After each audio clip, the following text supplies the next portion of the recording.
Hi, everyone. My name is Hannah Went. I'm the Director of Operations here, and we have another Q&A coming your way with our guest, Natalia. Natalia Carreras is graduated in genetics with a Master's of Science in Bioinformatics from the Autonomous University of Barcelona. She is currently in the last year of the Ph.D. in biomedical at Pompeu Fabra University in Barcelona. Natalia is working at the Barcelona Institute for Global Health, ISGlobal, within the Bioinformatic Research Group in Epidemiology, BRGE, abbreviated, led by Juan González. Her research is focused on the study of genetic and environmental factors that modulate DNA methylation and their influence on human traits. So thank you so much for joining us, Natalia. I know we have been working for quite a while now together on several different projects. So to start, I know I gave a brief introduction. I'd love to learn just a little bit more about yourself. Can you tell our listeners a little bit about your background? Yeah, thank you so much. I'm very excited to be here. Thank you, Hannah. And yes, as you said, I am a geneticist and I specialized in bioinformatics because I wanted to mix the lab and the computer tasks. And I think that the PhD in biomedicine is the best way to do it. And yes, I'm in the last year of my PhD and that's it. Yeah, absolutely. We're so excited. I know there's a lot of projects we've been doing with you. Where are you currently located, or where are you currently working? Yeah, I'm in Barcelona, and this is we are in a research park that is called the Biomedical Barcelona Research Park, that is just in front of the sea. And in the first floor, this is located the ISGlobal, where is my research institution. Absolutely. Can you tell us a little bit more, Natalia, about your current research interest? What do you have going on that's most excited? Like I've mentioned several times already, there are a lot of things going on here at TruDiagnostic in terms of our partnership with ISGlobal. So let us know a little bit about your current research interest. Yeah. In my PhD, what I try to do is to find like new genetic and environmental factors that are modulating DNA methylation. And what is more interesting is that we try to relate this with human disorders, common diseases, and in general health outcomes. But in particular, the collaboration with TruDiagnostic, we are focused in lifestyle factors and more in particular in drug consumption. And we are interested in the three most common drugs worldwide, that are tobacco, alcohol, and marijuana, because it is known that they are very associated with common diseases, like, for example, cardiovascular diseases. So we want to see whether DNA methylation is mediating or not this association between drug consumption and cardiovascular diseases, among others. Absolutely. And I think that's really interesting to touch on as well, because when people think DNA methylation, they usually think we need a medication or some type of large procedure to actually change or shift some of those methylation markers. But it can be as simple as more of those lifestyle factors on a day-to-day basis, especially our exposures. I know you are specifically touching on the impact of tobacco, alcohol, and marijuana more on your genome-wide or epigenome-wide DNA methylation. And its relationship more specifically with hypertension. So I think your research in particular can be of great use to anyone listening, that you don't have to make these huge changes to your health, but focus more on what you can control. Therefore, again, regulating your DNA methylation that is more favorable, hopefully even in turn driving some of those biological age factors down as well. So how do you think that study will be helpful for health in general? I know you talked about the cardiovascular risk. Can you talk a little bit more about the insights you think you may find or that you have already found from a lot of your data analysis? Yes, sure. I think that one of the most benefits from this type of studies is that we found in some way how our cells respond to these exposures. And this is very important to find the biological mechanisms that are involved. And later on, we can identify target genes, for example, that can be used for designing new therapeutic approaches. And this is what is called precision medicine. So with these studies, we find like a lot of genes that are differentially methylated, and we can see whether they are related or not with common diseases.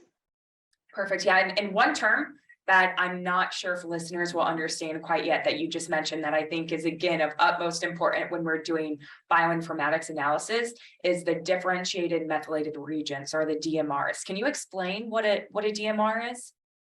Yes, basically, the methylation, when we talk about methylation, we are focused on the CpG sites that are specific sites that are along the genome, and what we want to see is whether they change or not the methylation according to, I don't know, a phenotype of interest that can be, for example, obesity. So imagine that we have like two groups, the ones that are obese and the others that are not obese. So what we want to do is to analyze each of these sites and see whether the methylation changed between one group and the other. And once we have found that genes, because the CpG sites are associated with one gene, depending on where they are located, then we can find the biological and clinical effects of these changes. Absolutely. That is a great explanation. Thank you for that. I think DMRs are also very useful in interventional based trials where you're wanting to see the effectiveness of an intervention.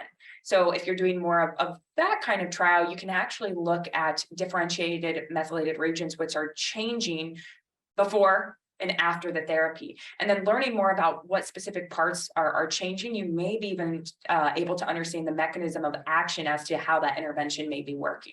So those DMRs are really important in the bioinformatics-based process, as Natalia, I'm sure, is looking at those every day just to find more correlations or connections, especially between control group and maybe the other group which you're looking at as well. So the next question I have, I'm going to wrap it back into maybe some of the due diligence you've done before you started any of these studies. This may be a little bit more intuitive, but what have previous studies told us about the connection and the link between alcohol, smoking, cannabis, related methylation changes? Can you talk about some of the papers that you probably read or have included in the introduction of yours? Yes, sure. And the truth is that there are a lot of papers evaluating the effect of tobacco smoking on DNA methylation, and also there are many evaluating alcohol. But the truth is that there are a few papers, like only 3 or 4 papers, evaluating the effect of marijuana. And this is just because it is very difficult to find a cohort that gathers this information. And we are lucky because TruDiagnostic Biobank gathers this information, and we have the consumption for the 3 drugs.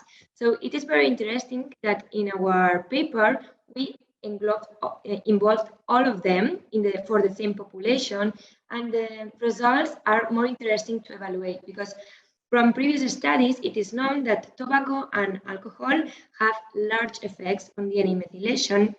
However, previous studies on marijuana or cannabis demonstrated small effects, but we didn't know whether it was because there wasn't enough individuals for evaluating these effects, or because it is true that they don't produce large effects. So in our study, since we replicated previous studies for tobacco and alcohol that have large effects on genome-wide, we found that marijuana has small effects on DNA methylation, again. So we think that this is like a more validated hypothesis, and that it is comparable with other studies. Absolutely. Yeah, your study is particularly interesting because you're looking at all 3. And again, exactly. There have been very, very few studies that is looking at what you're doing, which is why it's so exciting. So I believe in the study, correct me if I'm wrong, you did use more of an EWAS approach, correct? So can you just remind our listeners or maybe inform them about what EWAS is? They may be familiar with GWAS, but again, this is going to be pretty substantially different. Yes, exactly. Most of the people is most used to GWAS because it stands for Genome-Wide Association Study, and the only difference with EWAS is that it stands for Epigenome-Wide Association Study. The difference is that for the GWAS, you look for genetic positions along the genome. But however, in the epigenome-wide association study, what you look is to these CpG sites that I mentioned previously, and you see whether they are methylated or not methylated compared with the GWAS. Perfect, perfect. And I know you used a couple different pathways here, so I'll have to have you explain these for us. It looks like you used is it the KEGG and the GO pathways were used? And this is, I'll have you explain what that exactly means. This does seem like a pretty common method though, even though I'm unfamiliar with it myself. Can you explain what this is more in layman's terms? Yes. These are two databases that have a lot of pathways, biological pathways involved in humans, most of them, the ones that are described. But what is more interesting is that they have information for all the genes that are involved in these pathways. So when we obtain a list of genes that are differentially methylated for, I don't know, for the cannabis consumption, for example, then we can find whether these genes are enriched in one pathway.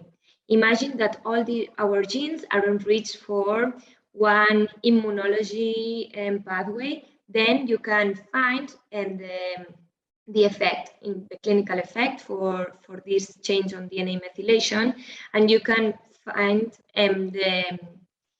somehow where do you find to target when trying to prevent or early detect the health effects for cannabis consumption, for example. Gotcha. So essentially, it's a asset for you to use, and almost I know it's part of the acronym there stood for the Encyclopedia of Genes and Genomes and Gene Ontology. So really a resource that you can look at to obtain further information regarding your study. Exactly. And in terms of going back to the EWAS studies, what can the EWAS tell us about the link between disease and behavior? Of course, with using all of the tools that we just discussed as well. Yes, in our case, for example, the drug consumption is very associated with the disease that is, for example, cardiovascular disease. So the behaviors here can be, for example, smoking, tobacco, and the disease associated can be cardiovascular disease. So with the EWAS, what we find is specific sites that can produce a higher risk for this cardiovascular disease. This is not like a direct association between tobacco and cardiovascular disease. This is just that it produces a small higher risk, and when we combine all of them, all of the small effects, then you can find a big higher risk of hypertension or any other disease. Perfect. Yeah, and that was leading on to, the next question I have on my list here is, what links did you find in this collaboration which were notable? So I want to make this really simple for listeners to understand. So you mentioned before that with cannabis, you see with cannabis use, you see a very small methylation change, correct? Okay, and then yes. With tobacco, you mentioned you saw a large methylation change, is that correct? And with alcohol, you also saw a large methylation change. Okay, perfect. And what you just touched on is you said, all together, all tobacco, the cannabis, and the alcohol, you see an even larger effect or link with hypertension. Or was that a good summary there? Yeah. Okay, perfect. Anything else that is super notable from the study that you want to mention, or maybe that we haven't gone over with yet? Yeah. One very interesting finding from this analysis is that it is extensively known that heavy alcohol consumption is associated with a higher risk of hypertension, and it is not seen, for example, for low consumers of alcohol, but only for heavy alcohol consumers. So okay. What we did is that we divided the population, well, the cohort from TruDiagnostic, in heavy consumers for alcohol and non-heavy consumers. And what we found is that there were a lot of CpG sites differentially methylated for these two groups, but what what was most interesting is that these sites were mediating the association between heavy alcohol consumption and a higher risk of hypertension. So this is that in our study, we found a real biological pathway that is relating these two aspects, the heavy alcohol consumption and the higher risk of hypertension that has not been seen previously in any other study. Wow, that is groundbreaking information, I would say. So to summarize again, they really divided the TruDiagnostic cohort into people who drank lightly and then more of the people who drank more heavily. And with the people who drank more heavily, they saw a higher association, or can I say increased, association with hypertension outcomes, correct? Okay, and that has never been seen or done before. So that is fascinating. And I think there's, as we start to study these methylation markers, we come in with one question, which is why you're doing this work. And then I think once we find the answer to that question, we have 1,000 more questions that we want to answer. It's just a snowball effect almost. So what do you think would be the next area of research or the next study that you would want to do further analysis in this area? Is there anything that you've already started, or maybe just any ideas that you have that you want to look into? One of the first things that we want to do is that, as I mentioned, we found a real mediation by these DNA methylation changes, but we need a larger population to test a biomarker that is based on these DNA methylation changes. And what is more interesting is that in the larger population, we need more people consuming a lot of alcohol, because in the TruDiagnostic cohort, we didn't find a lot of people with these lifestyle factors. And also, we need people having hypertension, because without this data, it is impossible to find significant associations. And we already found them in TruDiagnostic cohort with very few individuals with these characteristics, but the biomarker should be tested with more individuals to later on move it to the clinical hospitals. Yeah, exactly. Yeah. And I think that is exactly why TruDiagnostic, and I'm going through all of our collaborators and researchers doing these Q&A sessions, because more often than not, I feel like we get really hung up in our own data day to day, right? When really, the more partnerships we can have, it opens so many doors for collaboration, right? So we need everyone to help us out here and have more validation groups, just because your findings are phenomenal. But again, if we can test that a little bit further and really see the clinical outcome, or maybe even have a marker that could predict hypertension, would I think be the end goal, essentially. Mm-hmm. Yes, exactly. And not only predict at the end, it's also useful for managing the risk of developing hypertension, or once it has been already developed, to find the way to reduce the disease that is hypertension. Letting people know that the risk is there, and that you can, again, I always point back to preventing rather than intervening when the disease diagnosis has already happened, because it's going to be very, very hard to reverse that, especially if you already have some type of organ damage, or you're already very old chronologically. That's going to be, almost near impossible to reverse. So everyone remember, start testing early, start taking more preventative approach to your care. But Natalia, I think that's all I have for you. So I really appreciate you being a partner with TruDiagnostic, and all the work that you've done with Dr. Juan González and ISGlobal. So I'm excited to continue this partnership with you, and I'm sure we'll have more Q&A sessions as you release more of your research. Yeah, thank you all for this collaboration that has been amazing. I'm very glad to have the opportunity to test all these analyses and to see these nice findings. So thank you so much.